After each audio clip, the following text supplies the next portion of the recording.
மூன்றாம் வகுப்பு கணக்கு முதல் பருவம். இன்று நாம் பார்ப்பது அலகு 1 4வது பாடம் எது எங்கே. கற்போமா. இதில் நாம் பார்ப்பது, இப்போ உங்கள் புத்தகத்தில் கீழே பக்க எண்கள் கொடுத்துருப்பாங்க இல்லையா. நீங்கள் உங்கள் புத்தகத்தில் ஏதாவது ஒரு பக்கத்தை திறந்து எடுங்க.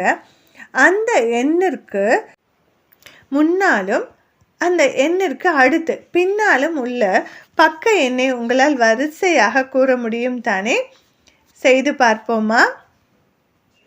உதாரணத்துக்கு கரும்பலகையில் ஒரு 3 இலக்க எண்ணை எழுதிட்டு இப்போ ஒருத்தர் எழுப்பி அடுத்த அந்த எண்ணிலிருந்து முன்னோக்கி சொல்லுங்கள் அப்படின்னு சொன்னால் மிகவும் எளிதுதான். முன்னோக்கி அப்படின்னா அந்த எண்ணுக்கு அடுத்து இருக்கக்கூடிய எண்களை தொடர்ந்து சொல்லிக்கொண்டே செல்ல வேண்டும். உதாரணத்திற்கு 346 என்ற எண்ணை எடுத்துக்கொண்டோமானால் முன்னோக்கி சொல்ல வேண்டும் என்றால் அதற்கு அடுத்து தொடர்ந்து வரக்கூடிய எண்களை சொல்ல வேண்டும். 347, 48, 49 இந்த மாதிரி முன்னோக்கி தொடர்ந்து சொல்லிக்கொண்டே வர வேண்டும். இதே பின்னோக்கி அப்படின்னா அந்த எண்ணிலிருந்து ஒவ்வொரு எண்ணாக குறைத்து கொண்டே பின்னோக்கி சொல்ல வேண்டும். புரிகிறதா? இப்போ 346 பின்னோக்கி கூறினோமானால் அதற்கு முந்தைய எண் அதை பின்னோக்கி கூறும்போது ஒரு எண்ணை கழித்து கூறினால் என்ன கிடைக்கும்? 345, அடுத்து 344. இது போன்று ஒவ்வொரு எண்ணாக குறைத்து கொண்டே வருவது தான் பின்னோக்கி எழுதுதல். முன்னோக்கினா தொடர்ந்து எழுதிக்கிட்டு போகிறது. புரியுது தானே? பயிற்சி செய்வோமா. எண்களை முன்னோக்கி எழுதுக. பாருங்க, என்ன எண் கொடுத்துருக்காங்க? 121, 122, 123. அதற்கடுத்த எண்கள் என்னது? 124, 125, 126. இப்படியே நம்ம வரிசையாக சொல்லிக்கொண்டு முன்னோக்கி நம்ம எழுதி கொண்டு போகலாம். அடுத்த எண் பாருங்க, 554. அப்போ அதற்கு அடுத்த எண் என்ன வரும்? 555, 556, 557. இதே போன்று சொல்லிக்கொண்டே அடுத்தடுத்த எண்களை நீங்கள் முன்னோக்கி எழுதுங்கள். அடுத்த எண் பாருங்கள், 796. அதற்கு அடுத்த எண் 797, 798, 799, 800, 801. இதே போன்று அடுத்தடுத்த எண்களை முன்னோக்கி சொல்லிக்கொண்டே எழுதுங்கள். அடுத்து பயிற்சி செய்வோமா. எண்களை பின்னோக்கி எழுதுக. இப்போ பாருங்கள், 305 கொடுத்துருக்காங்க. அதை பின்னோக்கி நம்ம எழுதி கொண்டே வந்தால் 304, 303, 302, 301, 300, 299. இது போன்று நம்ம எண்களை சொல்லிக்கொண்டே பின்னோக்கி எழுதுவோம். அடுத்து பாருங்கள், 669. அதை பின்னோக்கி எழுதினோமானால் 668, 667, 666, 665. இது போன்று நீங்கள் சொல்லிக்கொண்டே பின்னோக்கி எழுதுங்கள். அடுத்த எண் பாருங்கள், 807. இதை பின்னோக்கி எழுதுவோமா? அதை பின்னோக்கி சொன்னால் அடுத்த எண் என்ன வரும்? 806, 805, 804, 803, 802, 801, 800, 799. இதே போன்று சொல்லிக்கொண்டு எழுதுங்கள். கொடுக்கப்பட்ட எண்ணிலிருந்து எண்களை முன்னோக்கி மற்றும் பின்னோக்கி எழுதுக. இப்போ இந்த வரிசையில் பாருங்கள், நமக்கு எந்த எண் கொடுத்திருக்கிறார்கள்? 797. அப்போ இதை நம்ம முதல்ல முன்னோக்கி எழுதுவோம். முன்னோக்கி எழுதுனா 798, 799, 800, 801, 802. இது போன்று வரும். இப்போ வாங்க திருப்பி 797க்கே வாங்க. இப்போ இதை பின்னோக்கி எழுதுவோம். அப்போ என்ன வரும்? 796, 795, 794. அடுத்த எண்ணை பாருங்கள், என்ன எண் கொடுத்திருக்கிறார்கள்? 512. முன்னோக்கி எழுதினோமானால் அதற்கு அடுத்தடுத்த எண்கள் 513, 514, 15, 16, 17, 18 இப்படியே முன்னோக்கி எழுதிட்டே போகலாம். இப்போ பின்னோக்கி எழுதுறது அப்படின்னா அதுக்கு முன்னால் இருக்கிறது எழுதும். இப்போ 512 நம்ம பின்னோக்கி எழுதுகிறோம். இப்போ என்ன வரும்? அதுக்கு முன்னாடி 511, 510.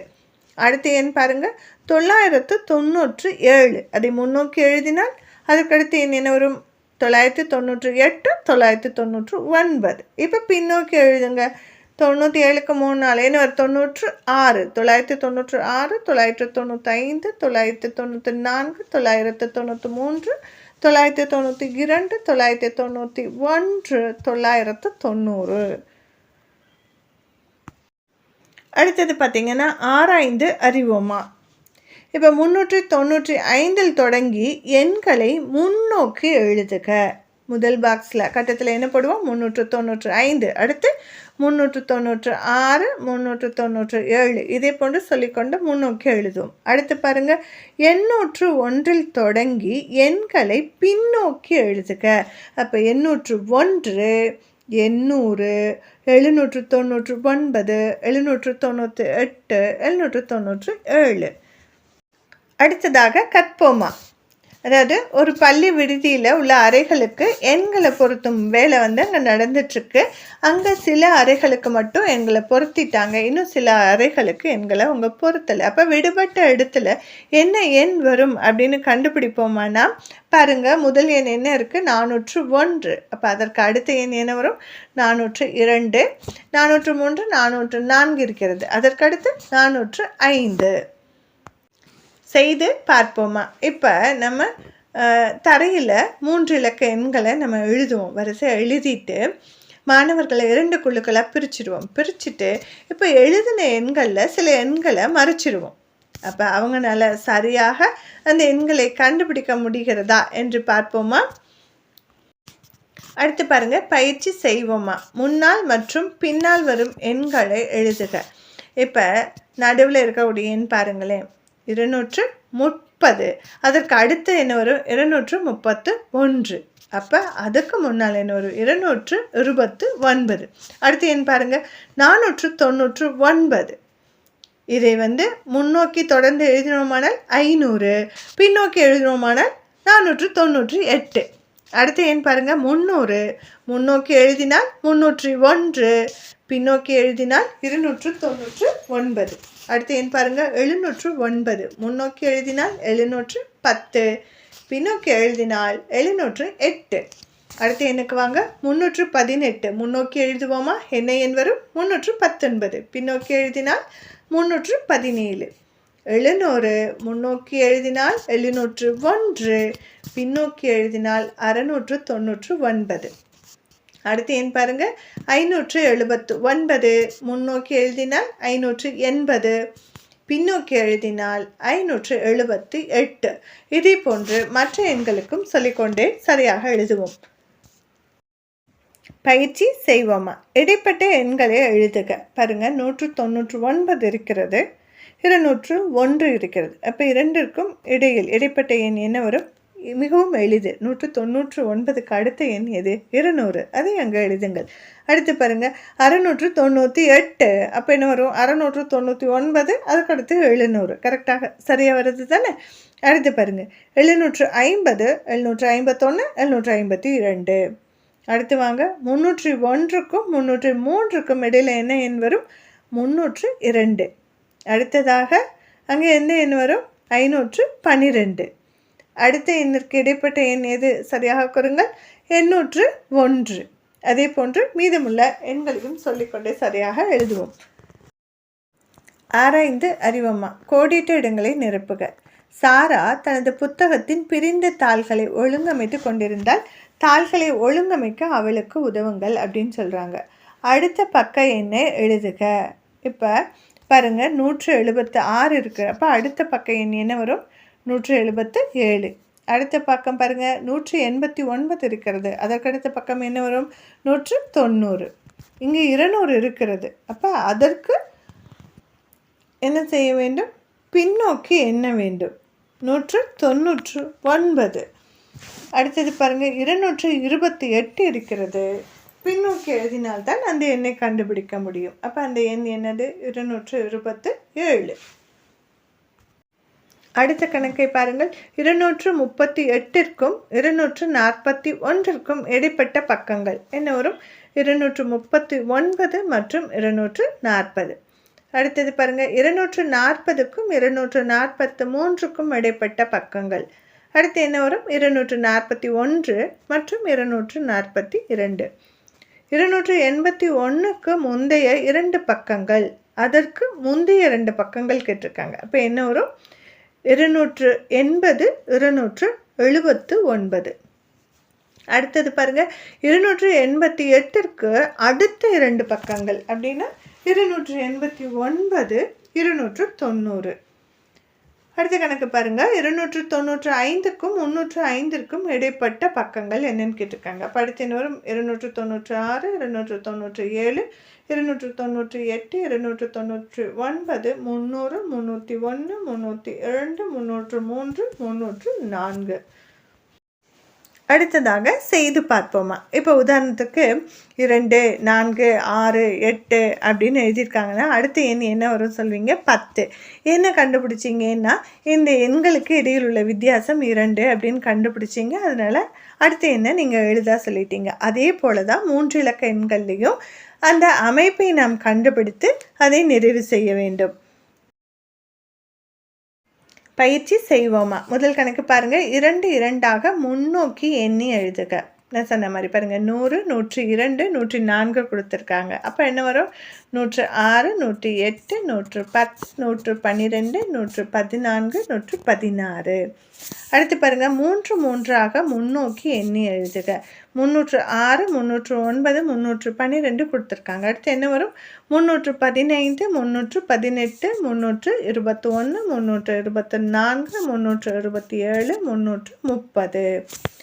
அடுத்து பாருங்கள். 4 4ஆக முன்னோக்கி எண்ணி எழுதுக. அப்போ இந்த எண்ணோட நீங்கள் எந்த எண்ணை கூட்டி எழுதிட்டே வரணும் அப்படின்னா 4ஐ கூட்ட வேண்டும். இப்போ பாருங்கள்.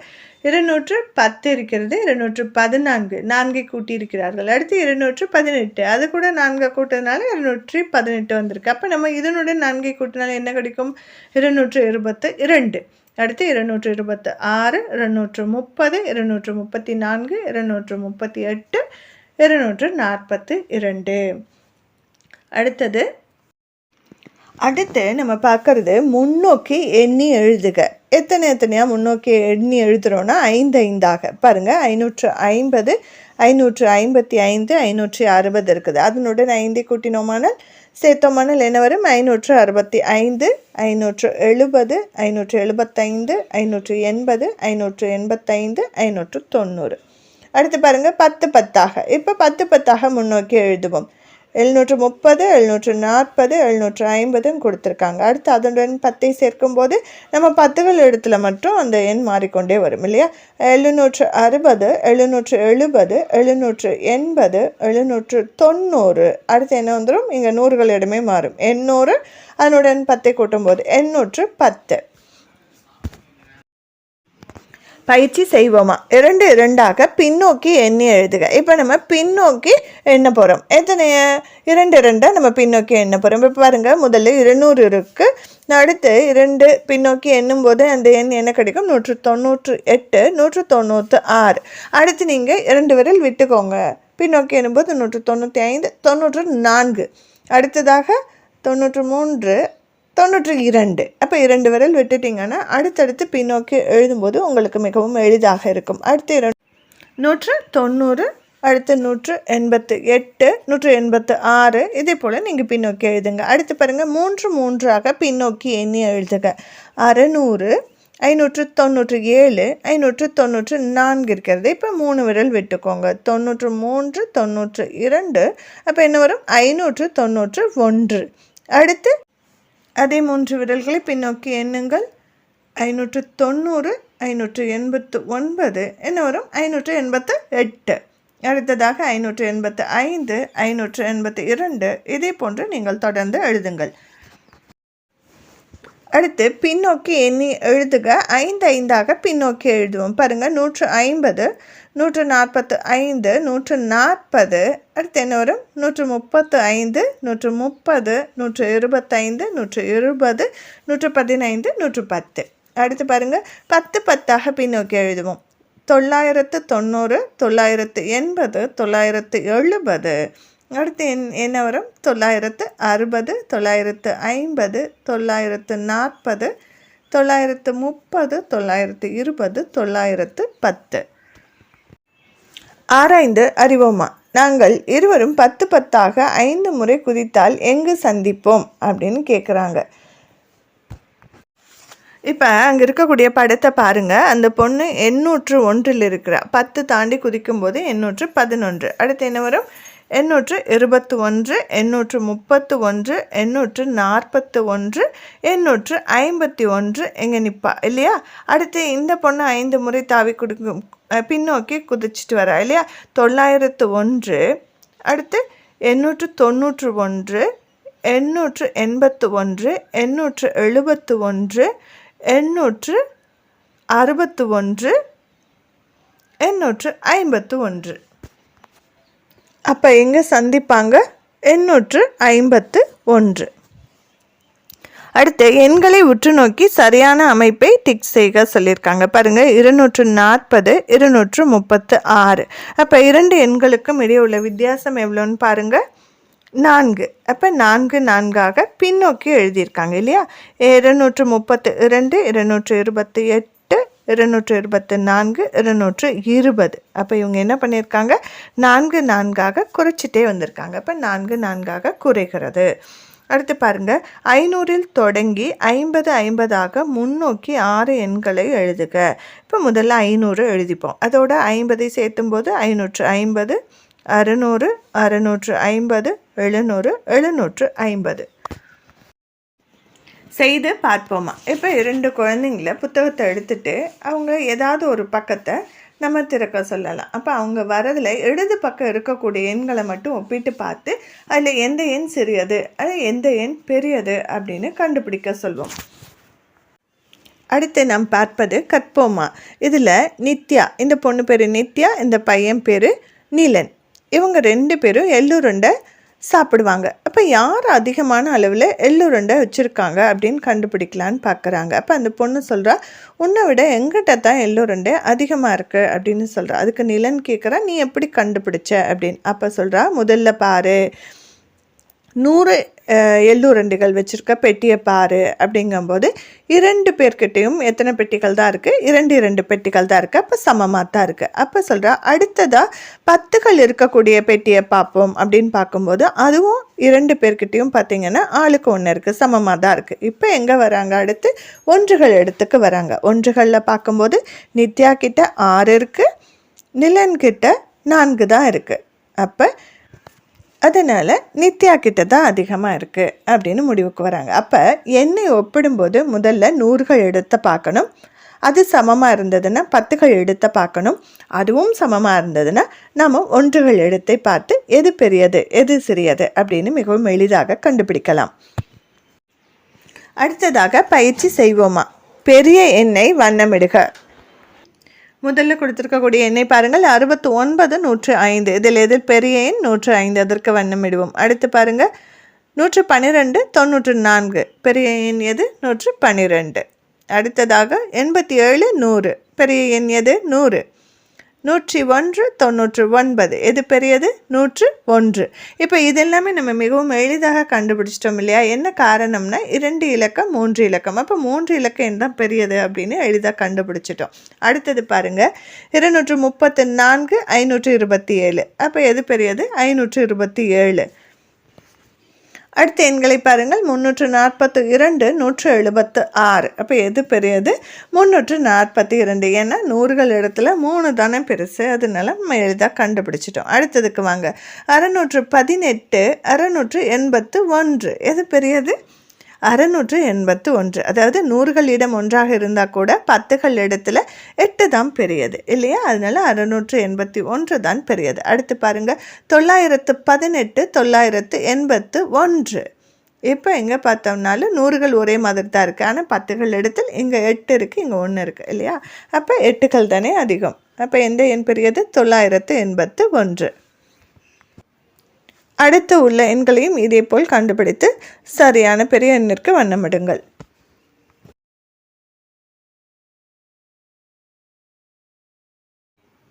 அடுத்ததாக சிறிய எண்ணை வட்டமிடுக. இங்கே வட்டமிட சொல்லியிருக்காங்க. முதல் கணக்கு அவங்களே செஞ்சுருக்காங்க பாருங்கள், 75 100. எது சிறியது? 75. அடுத்து வாங்க, 102 98. எது சிறியது? 98. அடுத்து 95 104. 95 தான் சிறியது. 110 97. 97 தான் சிறியது. இதுவும் அதே போல தான். 3 இலக்க எண்கள்லாம் பெரிய எண்கள், 2 இலக்கம் இருக்கிறது சிறியதுன்னு எளிதாக கண்டுபிடிச்சிட்டோம். அடுத்த கணக்கிற்கு செல்வோமா? 269 394. அப்போ எது சிறியது? 261. ஏன்னா 100கள் இடத்துல 2 சிறியது இல்லையா? அடுத்து 527 812. எங்கேயும் பார்த்தோம்னா 100கள் இடத்தை பார்க்கும்போது 5 அது தானே சிறியது. அப்போ சிறிய எண் 527. அடுத்து பாருங்கள் 791 520. எது சிறியது? 520. 435 478. இங்கே பார்த்தோம்னா 100களிடம் ஒரே எண்ணாக தான் இருக்குது. அப்போ நம்ம எதை பார்க்கணும்? 10களிடம். 10கள் இடத்துல எது சிறியது? 3. அப்போ எந்த எண் சிறிய எண்? 435. அடுத்து பாருங்கள் 753 735. இதுவும் அதே போல தான். 100களிடம் ஒரே எண்ணாக தான் இருக்குது. அப்போ 10கள் இடத்தை பாருங்கள். எது சிறியது? 3. அப்போ எந்த எண் சிறிய எண்? 735 சிறியது.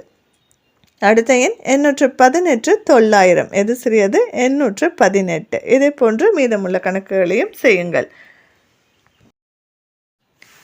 எண்களை ஒப்பிட்டு பெரிய எண்ணை எழுதுக.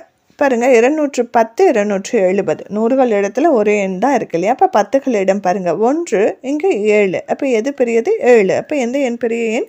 270. அடுத்து பாருங்கள் 108 180. எங்கேயும் பார்த்தோம் 100கள் இடத்துல ஒரே எண் தான் இருக்குது. அப்போ 10கள் இடம் பார்ப்போம். இங்கே 0 8. அப்போ எது பெரியது? 8 தான் பெரியது. அப்போ பெரிய எண் 180.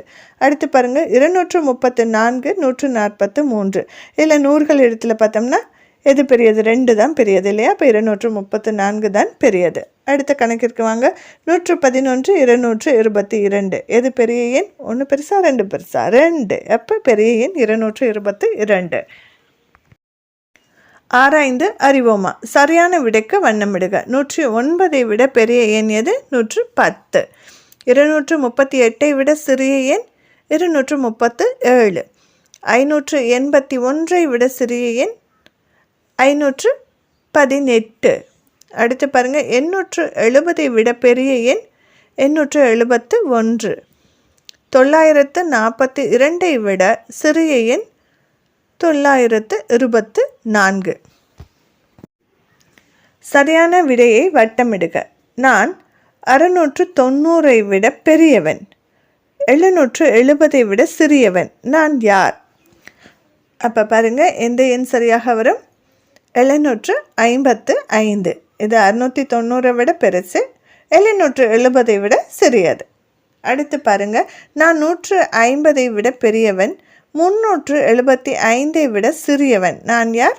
346. அடுத்த கணக்கு நான் 790 விட சிறியவன், 770 விட பெரியவன். நான் யார்? 777. அடுத்து பாருங்கள் நான் 265 விட சிறியவன், 192 விட பெரியவன். நான் யார்? 229. அடுத்ததாக நான் 476 விட பெரியவன், 575 விட சிறியவன். நான் யார்? 574. கற்றல் பயணம். கொடுக்கப்பட்ட எண்ணிலிருந்து எண்களை முன்னோக்கி மற்றும் பின்னோக்கி எழுதுக. பாருங்கள் 899 இருக்குது. நம்ம முதல்ல முன்னோக்கி எழுதுவோம். அடுத்து என்ன எண் வரும்? 900, 901, 902, 903, 904. இப்போ பின்னோக்கி எழுதுவோம். 898, 897, 896, 895. அடுத்ததாக கொடுக்கப்பட்ட எண்ணிற்கு முன்னால் மற்றும் பின்னால் வரும் எண்களை எழுதுக. இப்போ 500 கொடுத்துருக்காங்க. 500க்கு பின்னால் எது வரும்? 501. 500க்கு முன்னால் என்ன வரும்? 499. அடுத்து 4 4ஆக முன்னோக்கி எழுதுக. 400, 404. அதனோட 4ஐ சேர்த்தோமானால் என்ன எண் கிடைக்கும்? 408, 412, 416, 420, 424, 428, 432, 436. அடுத்து சிறிய எண்ணை வட்டமிடுக. இந்த எண்ணை பார்த்தோன்னே கண்டுபிடிச்சிருவீங்க தானே? எது சிறியது? 75. ஏன்னா இது 2 இலக்கம், அது 3 இலக்கம். அப்போ சிறிய எண் 75. அடுத்து நான் 675 விட பெரியவன், 775 விட சிறியவன், நான் யார் என கண்டறிந்து வட்டமிடுக அப்படின்னு சொல்லியிருக்காங்க. அப்போ அந்த எண் எது? 709. அடுத்து பாருங்க, நான் கற்றவை. என்னால் மூவிலக்க எண்களை முன்னோக்கி மற்றும் பின்னோக்கி எழுத முடியும். நம்மால் முடியும். அடுத்து மூவிலக்க எண்களின் முன்னால் மற்றும் பின்னால் வரும் எண்களை எழுத முடியும்.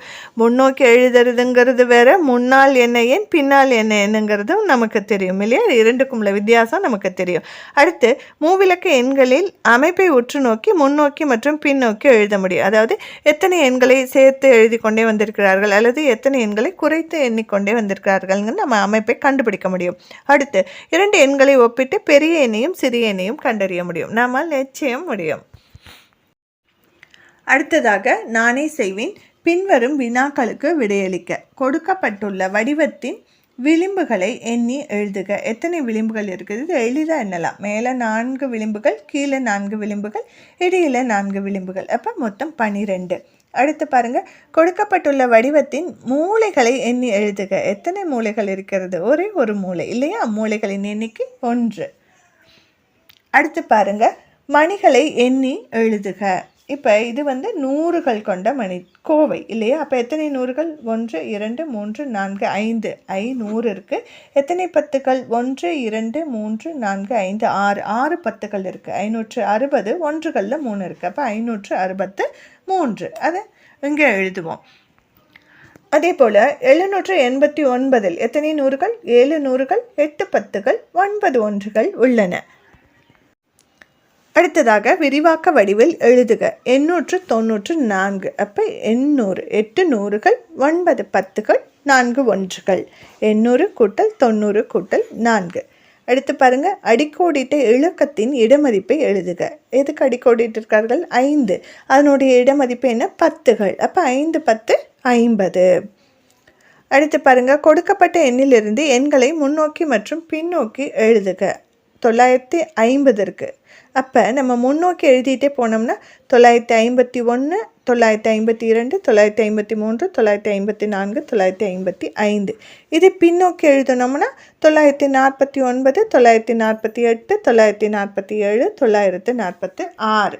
அடுத்து பாருங்கள், கொடுக்கப்பட்ட எண்ணிற்கு முன்னால் மற்றும் பின்னால் வரும் எண்களை எழுதுக. இதுதான் சொன்னது. முன்னோக்கி பின்னோக்கினா அந்த மாதிரி, இது முன்னால் பின்னால். நீங்கள் வித்தியாசத்தை புரிஞ்சுக்கணும். இப்போ 500க்கு முன்னால் என்ன எண் வரும் அப்படின்னா 499. 500க்கு பின்னால் என்ன எண் வரும்னா 501. அடுத்ததாக பெரிய எண்ணை வட்டமிடுக, சிறிய எண்ணை கட்டமிடுக. இதில் பெரிய எண் எது? 969. அதற்கு வட்டமிடுவோம். சிறிய எண் 963. அதற்கு கட்டமிடுவோம். அடுத்து பாருங்கள், 740 விட பெரிய ஆனால் 795 விட சிறிய எண்ணை வட்டமிடுக. அப்போ அது எந்த எண் அப்படின்னு பார்த்தீங்கன்னா 789. அடுத்ததாக நானே செய்வேன். எண்களை படித்து காட்டுக. இந்த எண்களை எளிதாக படித்து காட்டுங்கள். 324, 567, 291, 460, 525, 909, 800, 199, 758, 617. அடுத்த கணக்கு பாருங்கள். பின்வரும் எண்களில் உள்ள 100கள் 10கள் மற்றும் 1களை கூறி அதற்கேற்ப மணிகளை காண்பிக்கவும். நீங்கள் 495. இப்போ இதில் எத்தனை 100கள்? 4 100கள், 9 10கள், 5 1கள். அப்போ 100 மணிக்கோவை இருக்கிறது 4 எடுத்து காண்பீங்க. 10கள் இருக்கக்கூடிய மணிச்சரங்கள் 9 எடுங்க. 1கள் தனித்தனியாக உதிரி மணிகள் 5 எடுங்கள். அதே போன்று மற்ற எண்களுக்கும் எடுங்கள். அடுத்ததாக செயல் திட்டம். களிமண்ணை பயன்படுத்தி வடிவங்கள் செய்து வகுப்பறையில் காட்சிப்படுத்துக. அவற்றின் பெயர்களையும் பண்புகளையும் கூறுக. களிமண்ணை வச்சு நீங்கள் இது போல் உருளை, கனசதுரம், கோலம், கூம்பு, கனசெவ்வகம் இந்த வடிவங்களை செய்து காட்சிப்படுத்துங்கள். அதனுடைய பெயர் மற்றும் பண்புகளை கூறுங்கள். அடுத்து ஏதேனும் ஒரு மூவிலக்க எண்ணை எழுதி பின்வருவனவற்றை நிறைவு செய்க. உங்களுக்கு பிடித்த எண்ணை எழுதுங்கள். அதனுடைய எண் பெயரை எழுதுங்கள். அதுக்கடுத்து அதற்கு முன்னால் வரும் எண் என்னன்னு எழுதுங்க. பின்னால் வரும் எண் என்ன அப்படிங்கிறதையும் அங்கே எழுதுங்க. அடுத்து நம்ம பார்க்குறது 10 10ஆக எண்ணி எழுதுக. அப்போ நம்ம ஏற்கனவே மேலே அந்த எண் எழுதியிருக்கோம் இல்லையா, அந்த எண்ணுடன் 10 10ஆக இன்னும் கூட்டி எண்ணி எழுதுங்க. அடுத்தது பாருங்கள், விரிவாக்க வடிவம். அந்த எண்ணினுடைய விரிவாக்க வடிவம். இப்போ எத்தனை நூறுகள், எத்தனை 10கள், எத்தனை 1கள் அப்படிங்கிறது இங்கே நம்ம எழுதுவோம்.